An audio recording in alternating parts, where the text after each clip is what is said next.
নাহমাদুহু ওয়া নুসাল্লি আলা রাসূলিল কারীম। সম্মানিত আশিক রাসূলেরা, আপনারা আমার সালাম গ্রহণ করুন। আসসালামু আলাইকুম ওয়া রাহমাতুল্লাহি ওয়া বারাকাতুহু। সম্মানিত আশিক রাসূলেরা,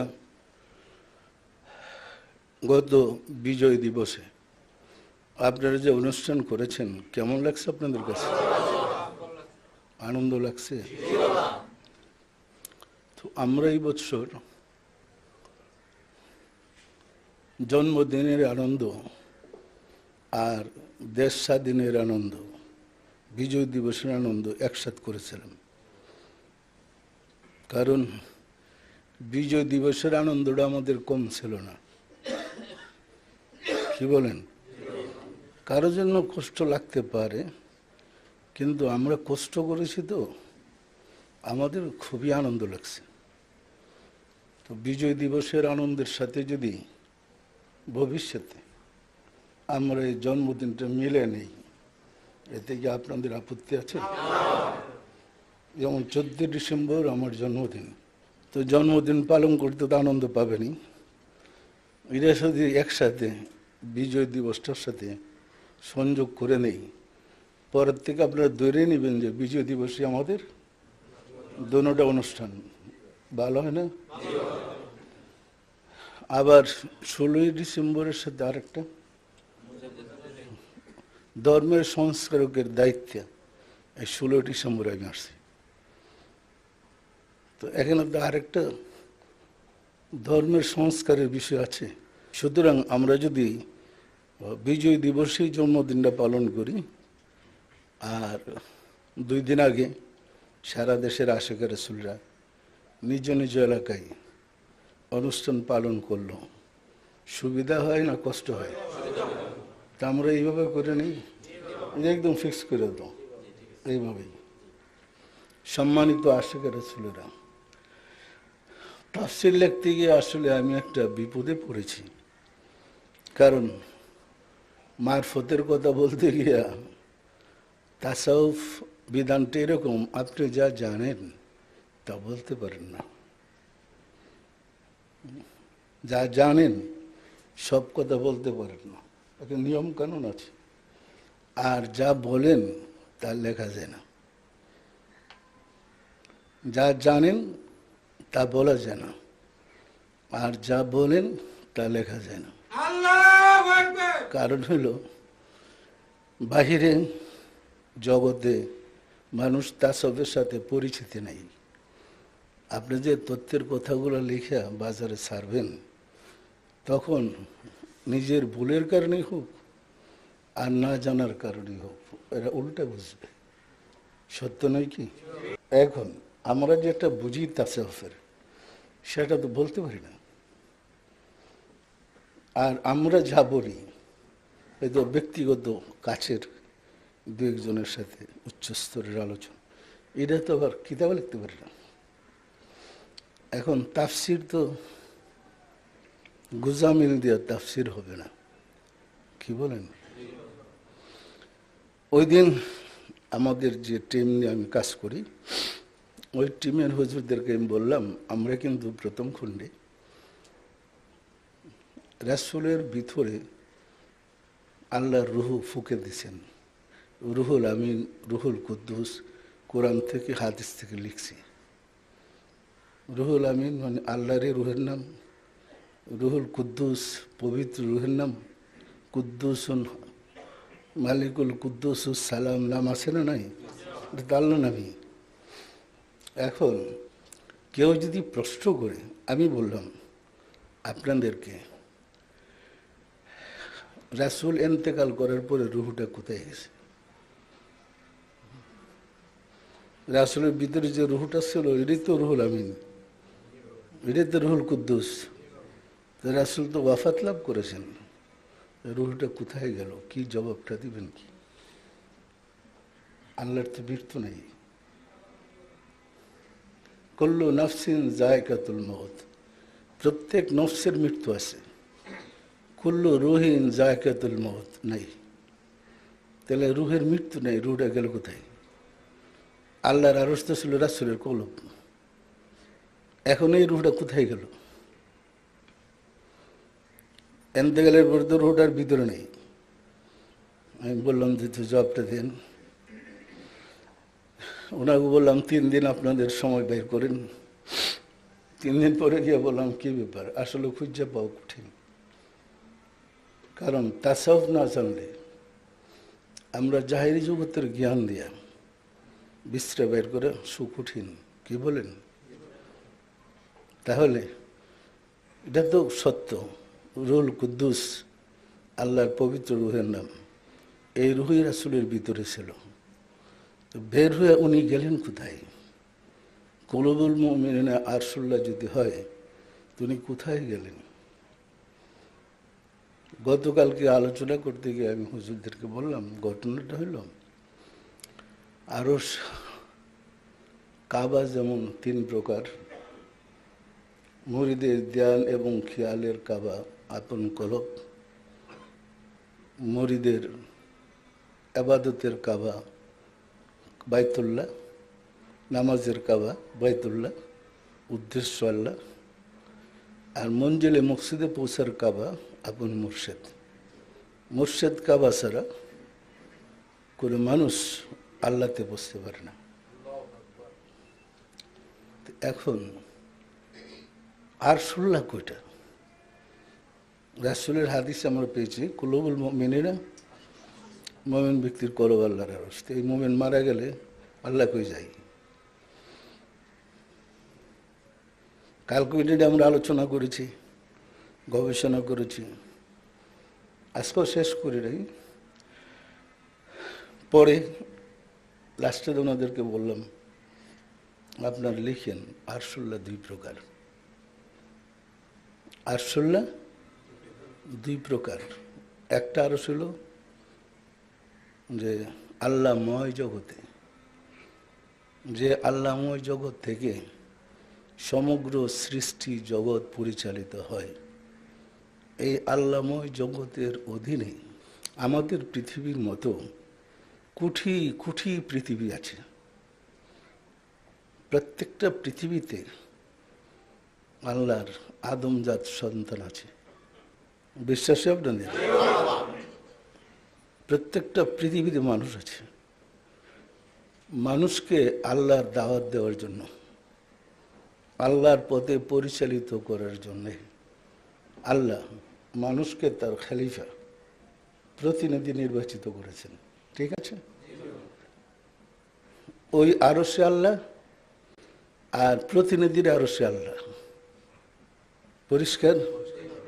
আপনাদের রাষ্ট্রদূত যদি একজন বহির্বিশ্বে যায়, তো রাষ্ট্রপতির পুরা ক্ষমতা নিয়ে তাকে যেতে হয়। তো প্রত্যেকটা পৃথিবীতে যদি আল্লাহর প্রতিনিধি থাকে, প্রতিনিধির মাধ্যমে সমস্ত সৃষ্টি জগৎ পরিচালনা করেছেন। আগে আমি আপনাদেরকে বলছি খোদাই প্রশাসন আছে, যে কারণে আল্লাহ বলছে নাহনু, আমরা শব্দ ব্যবহার করেছি বহু বচন। তাহলে সব প্রতিনিধির মাধ্যমে আল্লাহর রূপটা প্রকাশ পায়। পরিষ্কার? যেমন টেলিভিশনের সেন্টারে একটা খবর পড়ে, সারা পৃথিবীর সব দেশে যদি ওই চ্যানেলে, ওই ফ্রিকোয়েন্সিতে, ওই সেন্টারের টিভিটা অন করেন, তো সেন্টারে যা দেখানো হয় সব দেখা যাবে, সব শোনা যাবে। যাবে না? যাবে না। সমগ্র সৃষ্টি জগতের মানুষের কলবটাকে যদি আমরা টিভি ধরি, টিভি সেটের মতো, আর সেন্টারে যেখানে রাব্বুল আলামিন আছেন, উনি সেন্টার থেকে পরিচালনা করছেন, ওইখান থেকে যা নির্দেশ দেয় এই কলবের সেটগুলোতে এগুলো বেশি আসে। পরিষ্কার না? পরিষ্কার না? ওই সেটটা তৈরি করেই কলবের 7টা স্তর করেই দুনিয়াতে পাঠাইছে।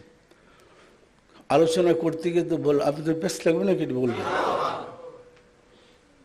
আমরা ফায়েজের মধ্যে বলি সুফেদে কালবে 70,000 পর্দার ভিতরে গুনার ময়লা, গুনার জুলমাত, গুনার কুখাহেস, গুনার কুলালস, এইগুলা ফায়েজ পুরা দূর হইতেছে। বলি না? বলি না? 70,000 পর্দা এলো কোথা থেকে? আমি কালকে এই কথাও বলছি তাফসিরে, বলতে গিয়ে বলছি দেখেন বাবা আদম আলাইহিস সালাম থেকে পর্যায়ক্রমে আমরা আসতে কত হাজার পুরুষ অতিক্রম করে আসছি। আদমের ছেলে, তার ছেলে, তার ছেলে, তার ছেলে, তার ছেলে, তার ছেলে, তার ছেলে, এইভাবে আপনার দাদা, আপনার দাদার ছেলে, আপনার বাবা, বাবার ছেলে, আপনি আসছেন, আসেনি? এই পৃথিবীতে যত আদম সন্তান আসবে সব এই আদমেরই সন্তান। পরিষ্কার? এই আদমের পৃষ্ঠদেশে সকল মানুষের রুহটা ছিল, ছিল না ছিল না? তো ওই মানুষ যখন পরবর্তীতে আদমের ছেলের কাছে গেছে, তার পৃষ্ঠ ছিল, তার ছেলের কাছে গেল, তার পৃষ্ঠ ছিল, তার ছেলের কাছে গেছে, তার পৃষ্ঠ ছিল, আস্তে আস্তে আপনার দাদার পৃষ্ঠে, দাদার পৃষ্ঠ থেকে বাবার পৃষ্ঠে, বাবার পৃষ্ঠ থেকে আপনার জন্ম। তা কই লক্ষ কত কোটি পিতা চেঞ্জ করে, কত কোটি মায়ের গর্ভজাত হয়ে আমরা আসছি, আসছি না আসিনি? যেমন আমার পিতা যখন আমার দাদির পেটে ছিল, ওরসে ছিল, তখন আমার পিতার পৃষ্ঠে তো আমি ছিলাম, তো দাদি তো তখন আমার পরিচয়। এরপরে দাদার পৃষ্ঠে যখন ছিল আমার পিতা, তখন দাদার নামে তো আমি পরিচয় ছিলাম। এইভাবে আদম থেকে শুরু করেন আপনি পর্যন্ত কত হাজার পুরুষের পৃষ্ঠ, কত নারীর উদর হয়ে যে আমরা আসছি, হিসাব আছে? সুফি সাধক যারা, তারা কিন্তু সাধনা করে পরিষ্কার দেখতে পারে, এটাকে সেজরা বলে। সিলসিলা কিভাবে বহন হয়ে আসছে, পরিষ্কার না? পরিষ্কার না? এই সিলসিলাটা কিভাবে আসলো এটা বাইর করতে পারে, দেখতে পারেন। তারাই জ্ঞানী যারা নিজের জন্মের ঠিকানা খুঁজে বের করেছে এবং পরবর্তী ট্রান্সফার যেখানে যাবে। মনে করেন না আপনি মরে গেছেন, আপনি শেষ হয়েছেন।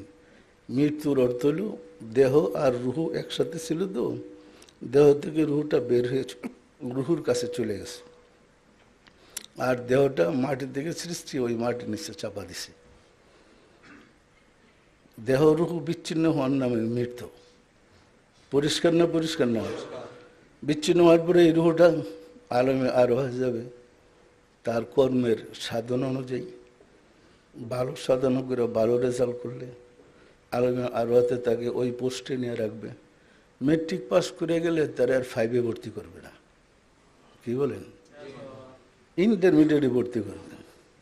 সাধনা করে আপনার আত্মাটা যতটুকু আগাইছে আলমে আরো অতটুকু জায়গাতে নিয়ে রাখবেন। সেটা ভাষ্যমান একটা জগৎ, নূরময় জগৎ, সেখানে বাসতে থাকে আত্মাগুলা। পরিষ্কার? আত্মা তো বাতাসের মতো বাসতে থাকে। ওইখান থেকে রাব্বুল আলামিন আরশুল আজিম, ওই আরশের নাম আরশুল আজিমে বসে লেখে কারে কোথায় ট্রান্সফার। 1-2 জন তো মরতেছে না ডেলি। এইরকম যদি 1 কোটি পৃথিবী হয়, সৌরজগৎ হয়, 1 কোটি পৃথিবী আছে। একটা করে পৃথিবী থাকলে একটা সৌরজগতে, তাহলে সব সৌরজগতের সব পৃথিবীর মানুষ মরতেছে, জন্ম হইতেছে, মরতেছে, জন্ম হইতেছে, মরতেছে, জন্ম হইতেছে। পরিষ্কার না? পরিষ্কার না? তার কর্ম অনুযায়ী কোথায় পশ্চিম, কোথায় পশ্চিম, কোথায় পশ্চিম, ওইখান থেকে উনি যা পরিকল্পনা করেন সে প্রতিচ্ছবিটাই মুমিনের কালবে ভেসে আসে। আমি কি গুছিয়ে বলতে পারতেছি? মুমিনের কালবে ভেসে আসে এবং মানুষ সাধনা করে আল্লাহকে পাওয়ার জন্যে আরশুল আজিম নয়, আরশুল কলব, মুমিনের কলবে যেতে হয়। এখানে গিয়ে সাধনা করে আল্লাহকে পেতে হয়। পরিষ্কার? পাওয়ার পরে যোগাযোগ হয়ে সারলে এরপর আপনি অন্য লোকে চলে যান। পরিষ্কার? সুতরাং যে কথা বলতেছিলাম, এখন তাসাউফের তফসিল লিখতে গিয়া এক একটা শব্দের ব্যাখ্যা এত হইয়া যায় আমাকে হিমশিম খেতে হচ্ছে। অনেক সময় আফসোস করে বলি যে কিসের লেগে তাফসির লিখতে গেছিলাম, বুঝেন না বুঝেন নাই, এমন সব কথা যে আপনাদের মানে মাথা চক্কর খেয়ে যাবে যে বলে কি করে।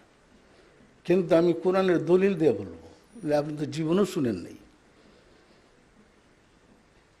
তারপরে আমার হুজুরদেরকে বলছি আপনারা যে লিখবেন কৌশল করে যাতে ফেতনা লেগে না যায় এমনভাবে শব্দ করে ডেকে দেন।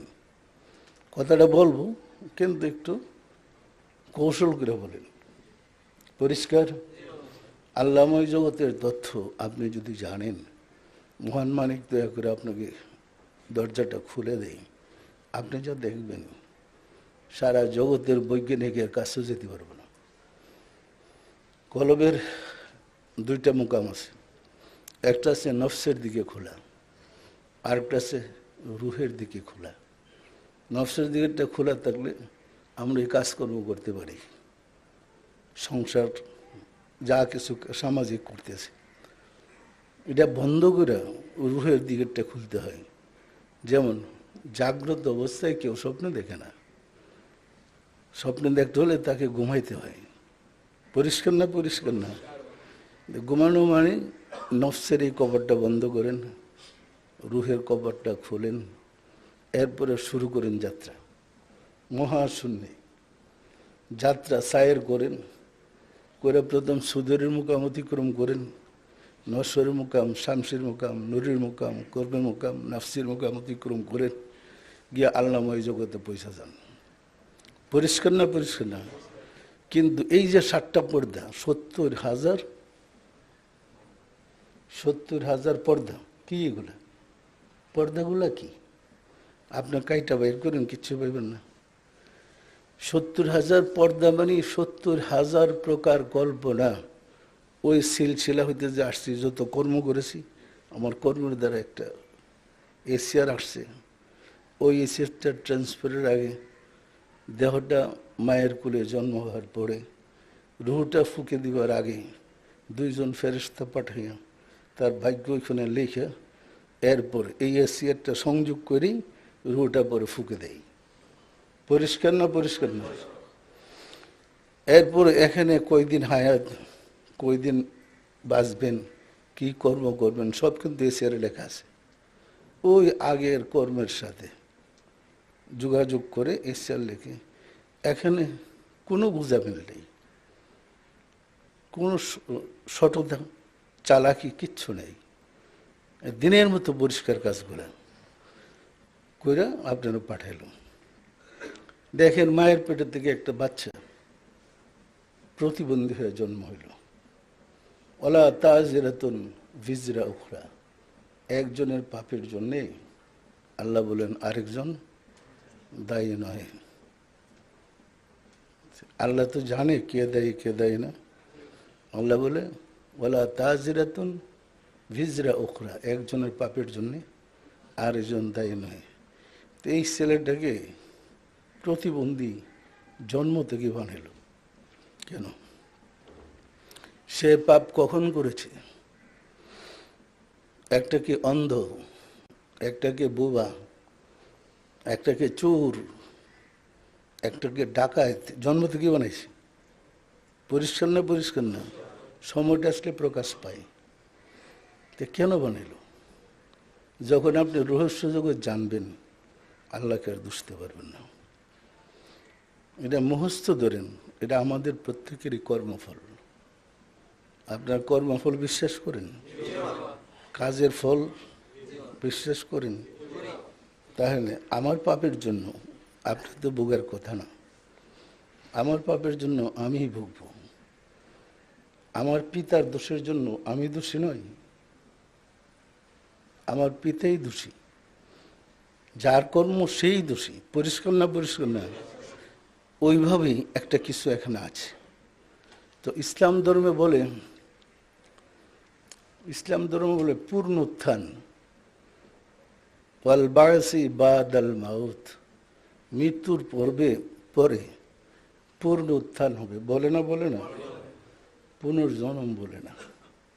কারণ পুনর্জন্ম হিন্দুরা বলে, আর মুসলমানরা পানি বলবে না। মুসলমানরা বলবে পানি, জল বলবে না। জল আর পানি কি দুইটা? পুনর্জন্ম আর পুনরুত্থান কি দুইটা? তো মুসলমান তো একটু কায়দা করে কই পুনরুত্থান, হিন্দুরা কই পুনর্জন্ম। ব্যাপার কিন্তু একটাই, জল আর পানি। পান করলে পিপাসা মিটবে। ভগবান আর আল্লাহ একজনই, তাকে যে যে নামে ডাকে। পরিষ্কার না? পরিষ্কার না? আমরা অজ্ঞতার অন্ধকারে ডুবে আছি। এই অজ্ঞতাই আমাদেরকে আল্লাহ থেকে দূরে সরেছে। কারণ সারা জীবন শুনেছি আল্লাহ ৭ আসমানের উপরে, এখন এসে বিশ্রে খুঁজা দেখি নিজের ভিতরে, এটা বিশ্বাস করা যায়? আর দেখলে তো বিশ্বাস হয় না, ধর এটা আমার মনের কল্পনা। সত্য না মিথ্যা বলেন তো?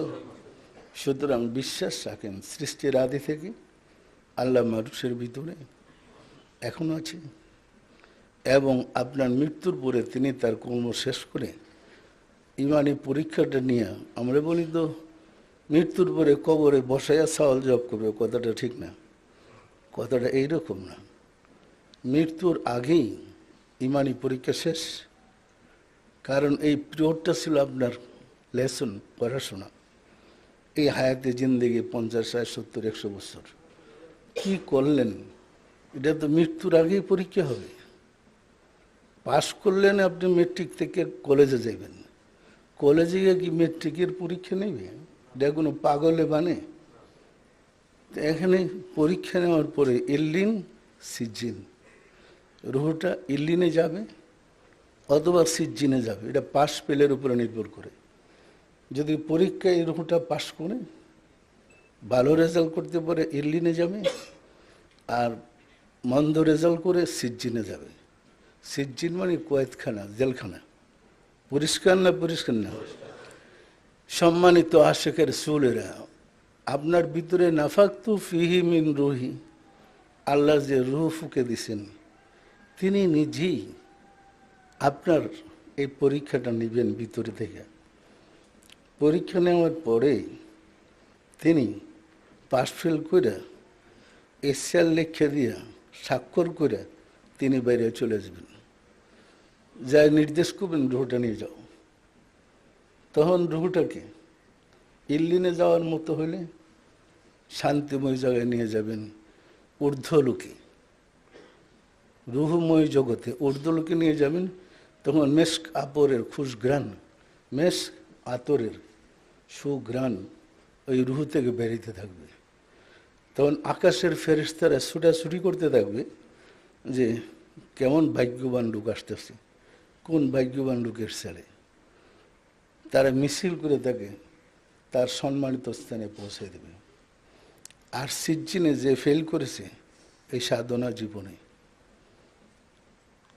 তখন ওই পুলিশ আছে না, আসামের হ্যান্ডকাফ লাগাই যে চুরির মতো ধরে নিয়ে যায়, চোর ধরে নিয়ে যায় না, এইরকম ও নির্দেশ দিয়ে মালিক যখন বাইরে চলে যাবে হ্যান্ডকাফ লাগালে হাত, তখন সবাই ধিক্কার তিরস্কার করতে থাকবে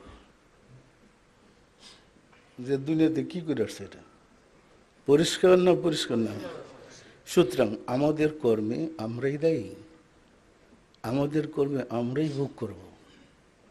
সম্মানিত আশিকের রাসূলেরা, সুফি সাধনা করার মূল লক্ষ্য উদ্দেশ্য হয়েছে আমি কোথায় ছিলাম, কোথায় এসেছি, আবার কোথায় যাব, আমার ঠিকানাটা ঠিক করে নেওয়া। বিশ্রে যদি আমি দেখতে পারি অতীতে কোথায় ছিলাম, বর্তমানে কোথায় আছি, ভবিষ্যতে কোথায় যাব, আমার পোস্টিংটা কোথায় হবে, কর্ম অনুযায়ী তো পোস্টিংটা হবে। যদি ভালো কাজ করি ভালো জায়গায় যাব, ইল্লিনে যাব, ইল্লিনে তো মহাশূন্যে। পরিষ্কার না? পরিষ্কার না? মন্দ কাজ করি সিজ্জিনে যাব। তো আপনার রুহটা যদি ইল্লিনে যায় অথবা সিজ্জিনে যায়, রুহ কি আর রইল? রুহ কি আর বাহিরে বাকি রইল? ইল্লিন সিজ্জিনে তো যাওয়া শেষই। আর দেহটাকে পাঠিয়ে দিবে কবরে। কবরে দেহ আবার রুহ পাইব কোথায়? দুইজনটা তো পোস্টিং দুই জায়গায় দিয়েই দিয়েছে। পরিষ্কার না? পরিষ্কার না? সুতরাং এই সম্বন্ধে আমাদের জানা নাই, সব মহস্ত বলি। কবরে শাস্তি হয় দেহেরটার না, রুহের উপরে শাস্তি। সিজ্জেনে যে রুহটা যায় তার উপরে শাস্তি। পরিষ্কার না? পরিষ্কার না? সুতরাং আমাদের মাঝে সব কিছু আছে, আমরা এটা বাস করে খুঁজা ঠিক করতে হবে। বাজার থেকে যেমন বাড়ির মালিক সদাই করে নিয়ে আসে যা যা বাজারের প্রয়োজন, বাড়ির কর্ত্রীর কাছে না ব্যাগটা দিয়ে দিলে সে বাচ্চা যেটা পাকে লাগবে পাকে নেবে, যেটা দোয়া মশাই লাগবে এই জিনিসটা দোয়া মশাই ফিট করবে, এটা তার দায়িত্ব। পরিষ্কার না? পরিষ্কার না? সুতরাং আমাদের কর্মগুলা গুছিয়ে গেছে আমাদের করে যেতে হবে, তাহলে আমরা পাবো পরম শান্তি, পরম নিয়ামত, পরম রহমত, পরম বরকত। পরিষ্কার? সম্মানিত আশিকের রাসূলেরা, আমরা কিন্তু প্রত্যেকে যার যার কর্মের জন্য দায়ী। আপনি যে ধর্মের হন, আপনাকে যার একটা জীবন দিয়ে পাঠাইছে, এটার জন্য আপনি দায়ী। এই জীবনটা সুন্দর হোক, ভালো হোক, সিরাতুল মুস্তাকিমে চলুক, নবীগণ, রাসূলগণ, আউলিয়া ইকরামগণ সে শিক্ষাই দেয়। ওনারা শিক্ষা দিয়ে আপনি যেন আল্লাহকে পান। আপনি যদি আল্লাহকে পান আপনার নসিব ভালো, যদি আল্লাহকে হারান নসিব খারাপ। পরিষ্কার? সুতরাং আমাদের সাধনা হওয়া চাই, তাসাউফের সাধনা দিয়ে যেন আমরা সুন্দর চরিত্রের অধিকারী হইতে পারি।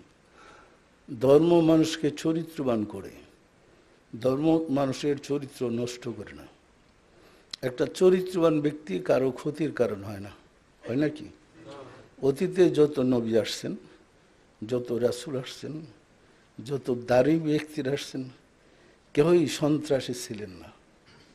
যারা ধর্ম করে তারা সন্ত্রাসী হয় না, তারা বিশ্বপ্রেমিক হয়। পরিষ্কার না? পরিষ্কার না? সুতরাং আমাদের শান্তির চরিত্র, ইসলাম অর্থিত শান্তি, শান্তির চরিত্রটা ব্যক্তি জীবনে ধারণ করতে হবে।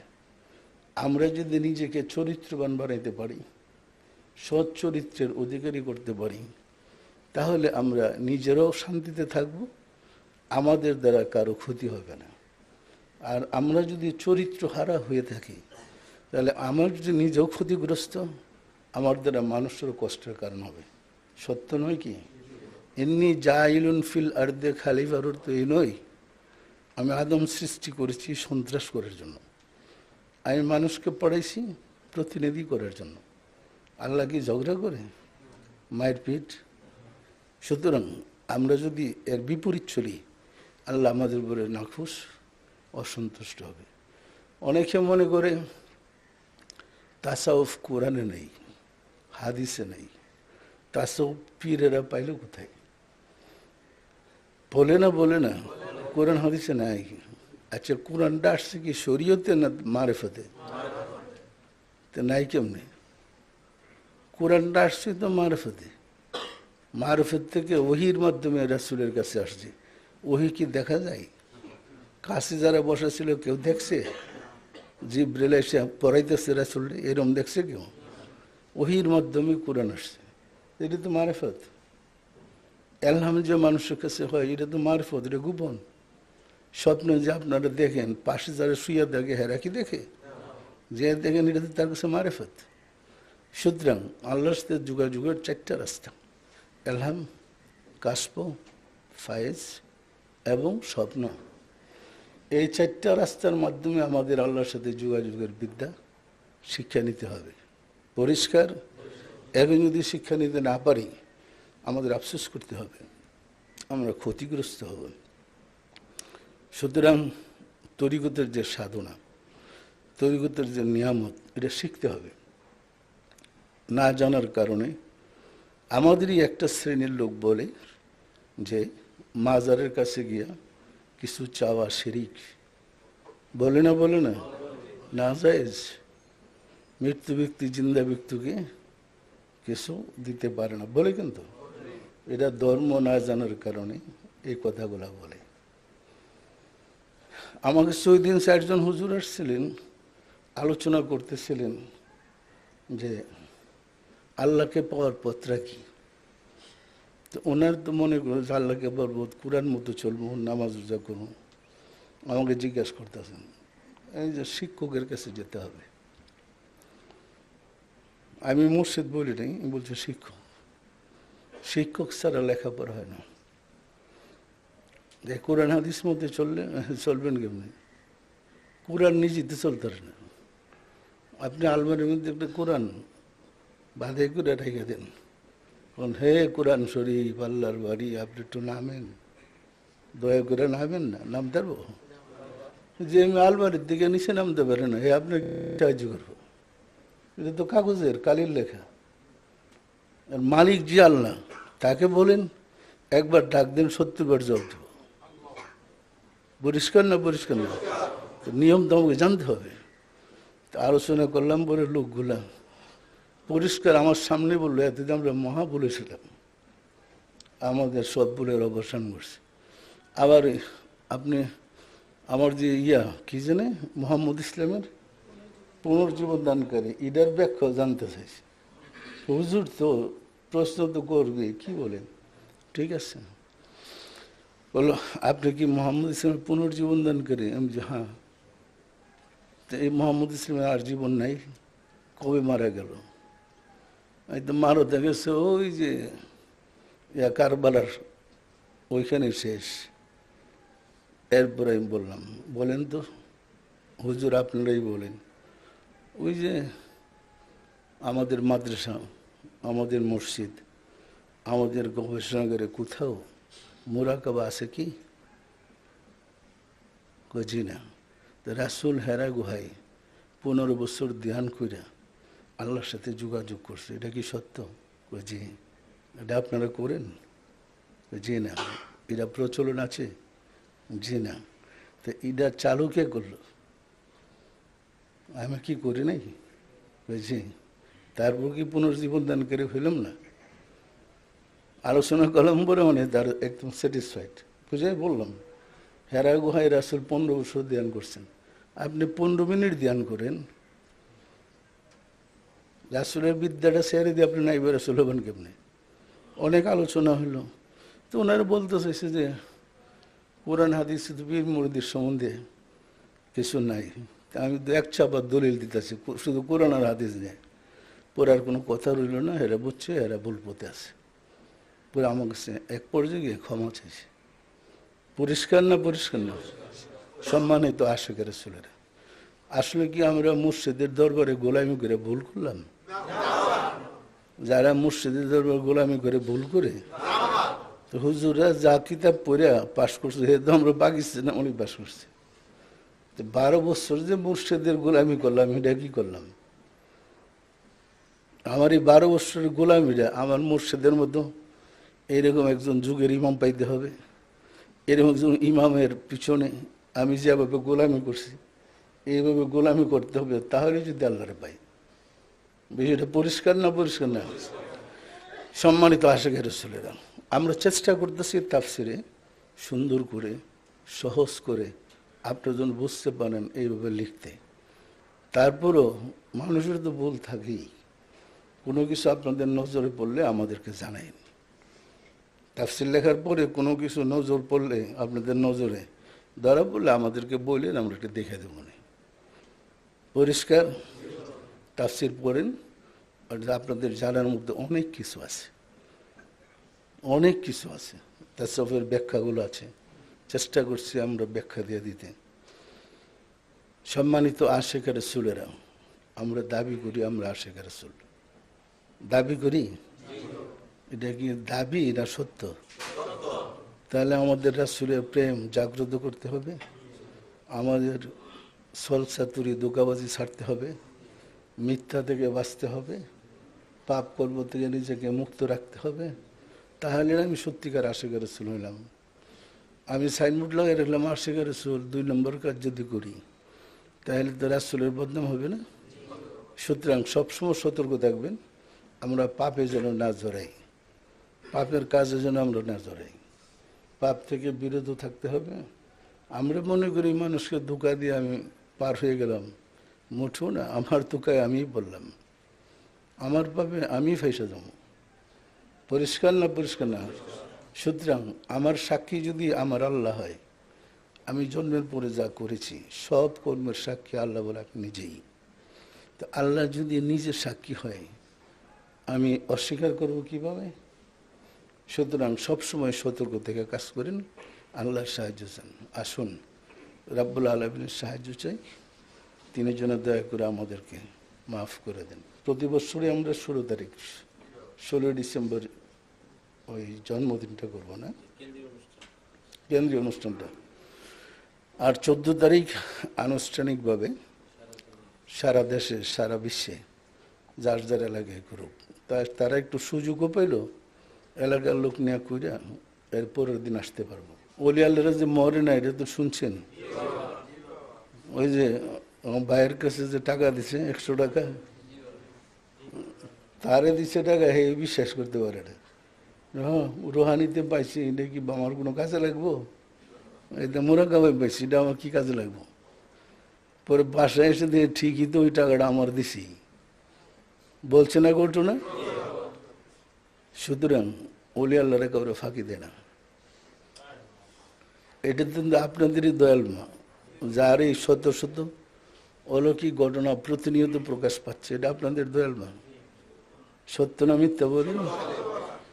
সুতরাং ইসলাম ধর্মে পুনর্জন্ম আছে, কোরআনে 21টা আয়াত আছে, পরিষ্কার। আমরা যখন আয়াতগুলো বাইর করে দেখাই দেব, তখন কম যে আপনার পাইলেন কোথায়? পুনর্জন্ম নাই, একটা দেখান। যখন আপনার পাইলেন কোথায়? আল্লাহ নিরাকার, একটা দলিল দেন। এরকম মানে থেমে যাব। আসলে বাজারে যে ধর্ম আছে, এটা আসলে ধর্মই না, সব মন গড়া ধর্ম। পরিষ্কার না? পরিষ্কার না? আসুন রাব্বুল আলামিনের সাহায্য চাই, তিনি যেন দয়া করে আমাদেরকে রাসূলের ধর্মটা সুন্দরভাবে উপস্থাপন করার সুযোগ করে দেন। আমিন। আউযু বিল্লাহি মিনাশ শাইতানির রাজিম। বিসমিল্লাহির রহমানির রহিম। আস্তাগফিরুল্লাহ রাব্বি মিন কুল্লি যামবিন ওয়া আতুবু ইলাইহি।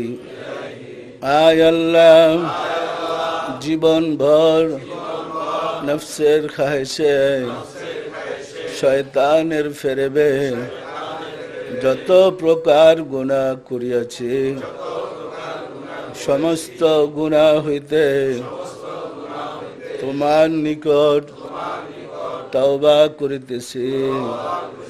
আয় আল্লাহ, দয়া করিয়া আমার তওবা কবুল করো, আমার গুনাহ মাফ করো। লা ইলাহা ইল্লাল্লাহু মুহাম্মাদুর রাসূলুল্লাহ। সবাই দিলের হাত উঠে বলেন আল্লাহুম্মা আমিন। আল্লাহুম্মা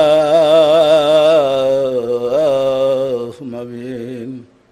ওগো দয়াল মাওলা, দয়াল খুদা, অদম কাঙ্গাল ভিক্ষুকেরা বাবে রহমতে পবিত্র জুমার দিনে জুমার নামাজ পড়লাম, আজকের তালিম গ্রহণ করলাম, আলাপ আলোচনা করলাম, তোমার প্যারা হাবিবের শানে দুরুদ সালাম ও মিলাদ শরীফ পড়লাম। সব শেষে তওবা করে তোমার শাহী দরবারে জোরহাত করে মাফ চাই, দয়া করে মাফ করে দাও, মাফ করে দাও রে মওলা। আমাদের ভুল বেদবিকে মাফ করে দাও, আমাদের ইবাদত গুলো কবুল করে নাও, এর ফজিলত পৌঁছে দাও তাজদারে মদিনা সরকারে দো আলম হযরত মুহাম্মদ মুস্তাফা আহমদ মুস্তাফা সাল্লাল্লাহু আলাইহি ওয়াসাল্লামের হুজুরে সব নজর পৌঁছাও।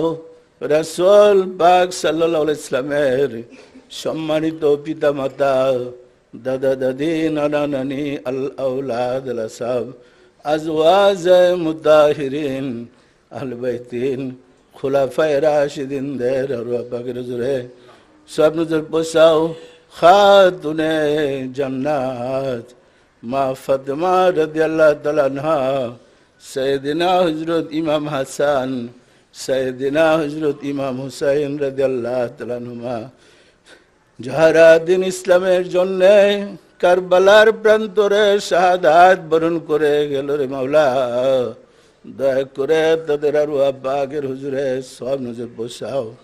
বাবা আদম আলাইহিস সালাতু সালাম হইতে রাসূল সাল্লাল্লাহু আলাইহি ওয়াসাল্লাম পর্যন্ত যত আম্বিয়া ইকরাম দারুল বাকায় তাশরিফ নিয়েছেন, তাদের আরওয়াহ পাকের হুজুরে সব নজর বসাও, সব নজর বসার মাওলা।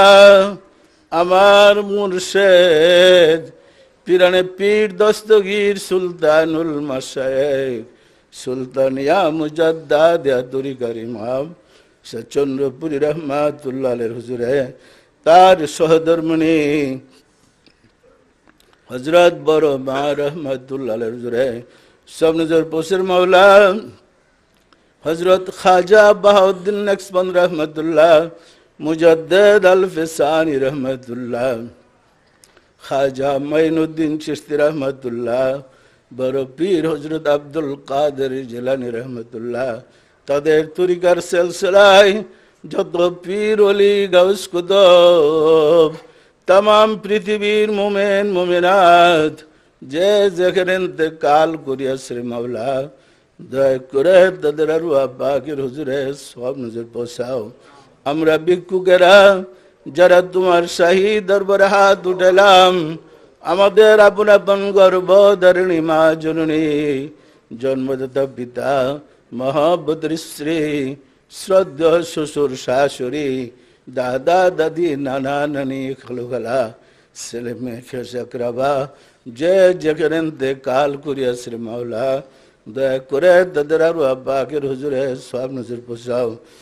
আর যারা জগতের বুকে বেঁচে রয়েছে তাদেরকে আশিকে রাসূল বানিয়ে দাও মাওলা গো, ঘরে ঘরে আশিকে রাসূল বানিয়ে দাও।